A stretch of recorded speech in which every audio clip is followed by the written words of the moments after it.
comment expliquer la détermination du sexe en génétique.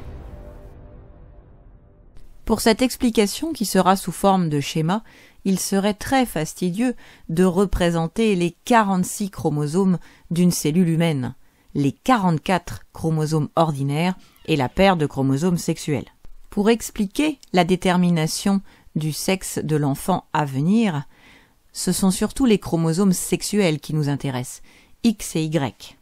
Donc, pour simplifier, je vais me contenter d'indiquer le nombre de chromosomes ordinaires et j'écrirai X et Y en détail. Démarrons des cellules à l'origine des gamètes.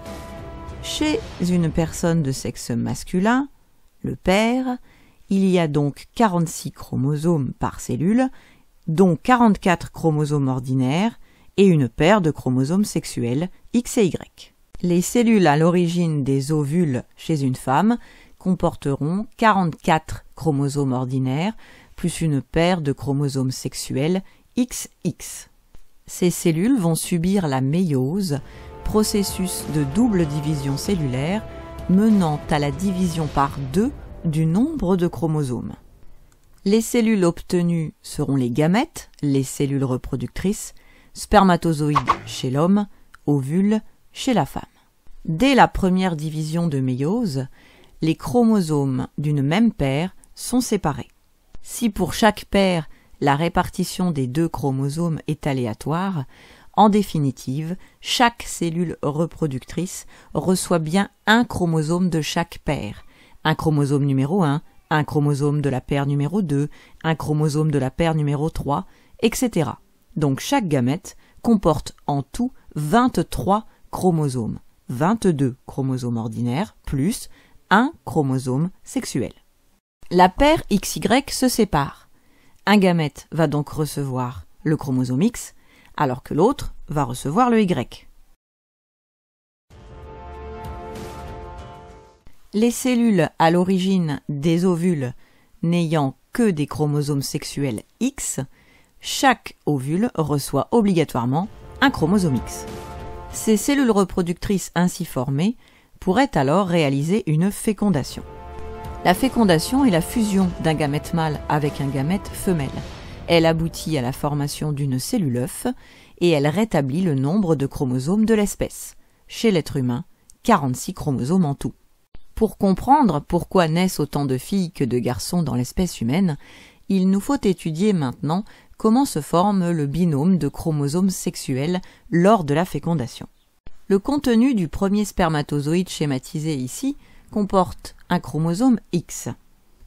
S'il fécondait un ovule comportant également un chromosome X, le résultat final serait 44 chromosomes ordinaires plus une paire de chromosomes X. La cellule œuf va se développer en embryon de sexe féminin. C'est une petite fille qui naîtra.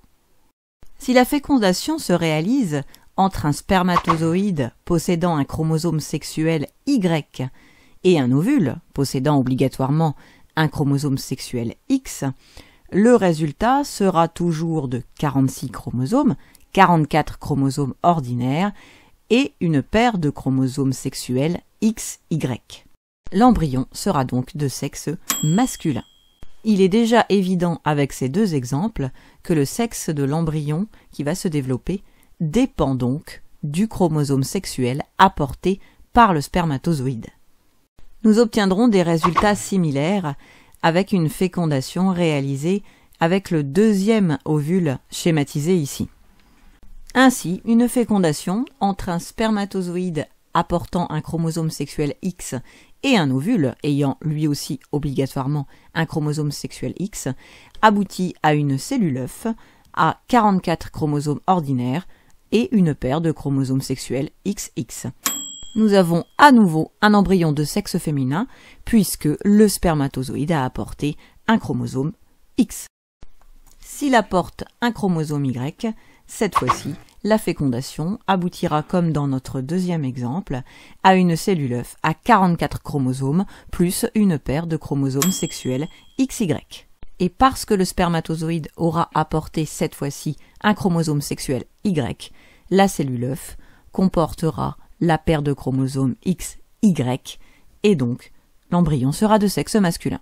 Vous savez maintenant expliquer ce qui détermine le sexe de la cellule œuf et donc de l'embryon à naître, et ce, dès la fécondation.